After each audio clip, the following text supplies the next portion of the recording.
One day, I was the strongest man in the world and all enemies feared my presence, but I ended up faltering, making immature decisions, and here I am, captured by the enemies, blind and cornered. I'm sure I can teach you some important lessons so you don't falter in life like I did. My name is Samson and this is my story. Imagine the time when the Philistines dominated the land of Israel and the weight of the nation was on my shoulders. The Israelites disappointed God once again, so he delivered us into the hands of the Philistines, who oppressed us for 40 long years. These Philistines were brutal, living between the Mediterranean Sea and the Jordan River, known as the people of the sea, with an impressive maritime history. Meanwhile, they advanced along the coast of Canaan, building their cities, each one ruled by a tyrant. They were our mortal enemies with superior technology and aggressive military strategy. We Israelites simply couldn't deal with them. And as for me, my birth was already something mysterious. My father, Manoah, from the tribe of Dan, and my mother, unable to give birth to me, received a special visit from the angel of the Lord. He said I would be dedicated to God from birth as a Nazirite and that I should avoid certain things. So, from a young age, I had a mission: to rescue Israel. Thus begins my journey, my struggle against the Philistines, and my quest to fulfill the purpose God assigned to me. My father had made a special request for something to be set apart and reserved for God's will.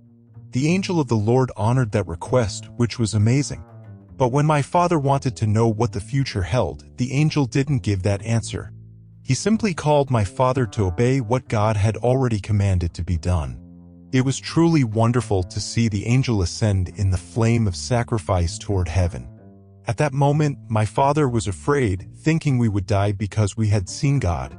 But my mother, with all her wisdom, understood that God would not abandon us after all he had done for us. She was always an incredible source of faith and encouragement to my father. After that episode, time passed, and I was born. And you know what's even more interesting? My name, Samson, was given by my mother. Back then, it was more common for fathers to give names, but she decided that would be my name. Samson means little son in Hebrew. And as I grew up, I realized that the Lord was with me from the beginning. I had a unique strength, unlike any other man. However, like all men, you were not immune to the temptations of the world. One day, while in Timnah, a Philistine woman caught your eye. It was a case of love at first sight. You saw this woman and immediately wanted to marry her. When you returned home, you told your father and mother that a young Philistine woman in Timnah had caught your attention and that you wanted to marry her, asking them to bring her to you. Timnah was a Philistine city in the land of Canaan, east of our camp. My parents opposed when I decided to head to Philistine territory in search of a wife. They argued that among our tribe or the Israelites, there would be suitable women for me. However, I was determined. I loved her and saw her as the right choice, despite their concerns. At that time, arranged marriages were common and often served to strengthen alliances between families. My parents preferred a woman from our own tribe, as was the usual practice in Israel. Marrying a Philistine represented a special challenge, as it implied accepting peaceful coexistence between different clans, something that Moses strongly discouraged. Nevertheless, my determination was strong, and my parents eventually agreed, agreeing to accompany me to Timnah to meet my beloved. During the journey, I had an unexpected encounter with a lion in the vineyards of Timnah. It was a unique moment where I felt an extraordinary strength take hold of me, allowing me to overcome the lion with my own hands. Although lions were common in that region at that time and symbolized chaos and danger, I faced it with courage, seeing it as a sign that my journey to find my wife was guided by something greater than myself. After defeating the lion as if it were a goat, I kept it secret from my parents. Our goal was to find a wife in Timnah, and when I finally found the right woman, everything seemed to be going well. Now I could return home and prepare for my own wedding. But during the journey back, I passed by the place where I had killed the lion and found honey formed by bees in its carcass. Even though it violated my Nazirite vow, I took some and shared it with my parents without mentioning where it came from. While my father finalized the wedding preparations, I organized a feast in Timnah as customs required. For 7 days, there was celebration with feasting and joy, resulting in the union of the bride and groom. As a Nazirite, I had to avoid grape-derived products, but that didn't detract from the seriousness of the moment. When the wedding concluded, I was honored by the bride's parents, who chose 30 young men to be my companions during the celebration. Then, I proposed a riddle to these young men.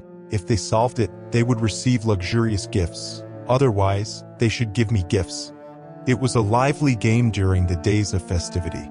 And so, the celebration continued with joy and enthusiasm. So, I told them the riddle, and for 3 days they tried to figure it out, and on the 4th day, they threatened to set our house on fire with my father inside, accusing me of setting a trap to leave them poor.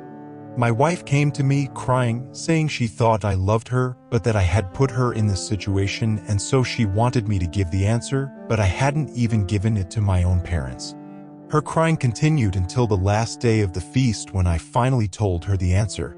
She explained it to the others. Before sunset on the 7th day, the men from the city came with the answer. What is sweeter than honey? What is stronger than a lion? My wife's betrayal in siding with her people against me hurt me deeply.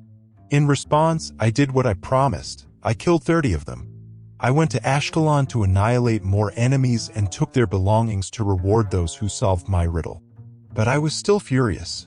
I returned home, and during the wheat harvest, I planned a surprise for my wife, bringing a child as a gift. However, her father did not let me in, and my wife was given to my best man. I was betrayed, and my anger only grew when they suggested I marry her younger sister. I couldn't bear this provocation and said that I cannot be held responsible for what I would do to them. The situation had changed, and the battle was far from over. The Philistines truly infuriated me, so I took 300 foxes and, using my skill, tied their tails in pairs and placed torches between them. I released these foxes ablaze into the fields of the Philistines, burning everything from the grain to the olive groves. When the Philistines discovered this, they came to seek revenge, capturing my wife and her father and executing them. When I learned of this, I swore vengeance. I was completely consumed by anger. First, I was deceived, then my wife married another. Now, she was no longer among us. This cycle of revenge became a bitter and endless circle. I attacked the Philistines with fury, slaughtering them at the rock of Etam. In retaliation, they besieged Judah. The men of Judah asked why the Philistines were attacking, and the answer was that it was to capture Samson and avenge their actions. 3,000 men of Judah came to me in the cave to capture me, fearing Philistine wrath. They promised not to kill me, only to hand me over. I agreed, but made them swear it. Seeing my own countrymen hand me over to the Philistines showed how oppressed they were. They preferred to appease the oppressors rather than fight alongside me. Instead of resisting, I let them tie me up and take me to a city. When we reached Lehi, the Philistines came in tumult, but the power of the Lord came upon me. I broke the ropes as if they were burning linen threads and took the jawbone of a donkey to defeat 1,000 Philistines. It was an impressive victory, and the place was called Jawbone Hill in my honor. After this great feat, I became a judge in Israel. Judges were essentially problem solvers tasked with saving God's people from themselves and others. For 20 years, I led Israel against Philistine rule. In one of my most dangerous missions, I went to Gaza and encountered a worldly woman and had relations. This drew the attention of the Gazites, who planned to ambush me. However, I surprised them, carrying the city gates and their posts to the top of a hill near Hebron. These gates were no ordinary gates, they were the main gates, wide enough to allow war chariots to pass through. My show of strength made it clear that the Philistines could not stop me.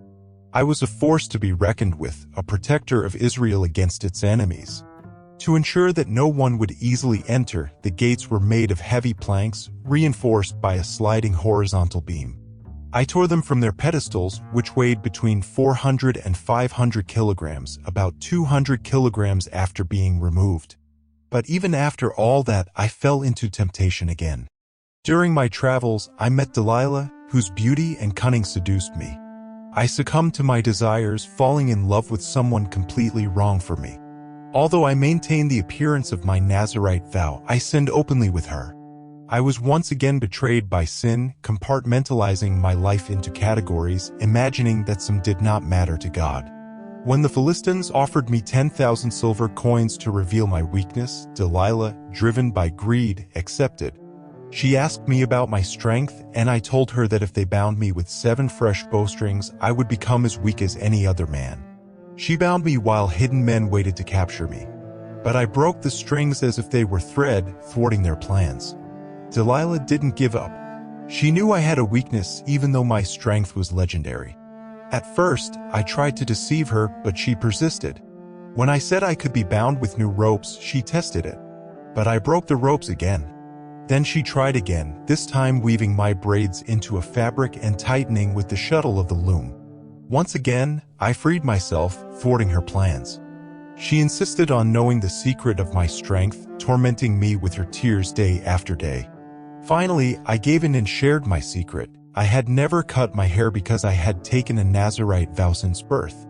If my head were shaved, I would lose my strength.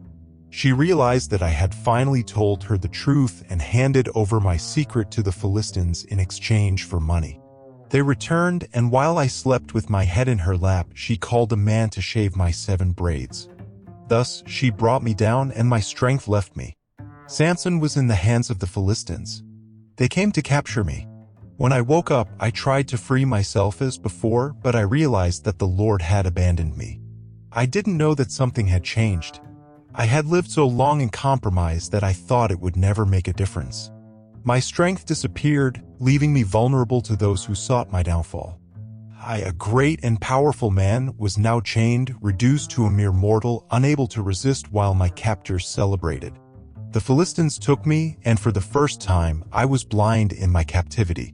It's ironic that I was drawn into unhealthy relationships because of my eyes. My inability to control this attraction led me to this. Insisting on freedom left me with no freedom at all.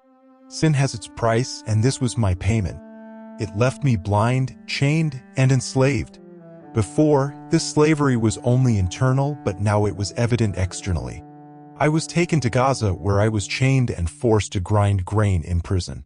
Here I am, a blind and humiliated prisoner, but I found comfort in my faith. I cried to the Lord, seeking one last burst of strength to avenge myself. And God gave me hope. My hair began to grow again, and with it, my strength returned. I could strike a blow against my enemies and against myself. Meanwhile, the Philistine rulers held a great festival in honor of their god Dagon, claiming that their deity had given them victory over me. Dagon was one of the oldest deities in Mesopotamia, depicted as a creature half man, half fish. Considered the father of all other gods, he was widely worshipped in the region known as the cradle of civilization, where agriculture is believed to have begun, also called the Fertile Crescent. The gigantic statue of Dagon showed a being with a human body and a fish lower part, also known as a triton. During my time, the Philistines continued to worship Dagon, along with his son Baal, in various ways throughout the land. Temples dedicated to Dagon could be found throughout Mesopotamia, including cities like Bet Dagon, Gaza, and Ashdod. Offerings and festivals were an important part of worshiping this deity. When the Philistines saw me captured, they interpreted it as a victory of their God over the God of Israel. This led them to challenge the superiority of our God. Drunk with pride, they demanded my presence for entertainment. I was brought among the pillars that supported the temple roof while the Philistines mocked me. In the midst of the crowd, I prayed to the Lord God, asking for strength once again. I asked the young men guiding me to place my hands on the temple's pillars where I would lean. The temple was crowded with Philistine rulers and people on the roof watching.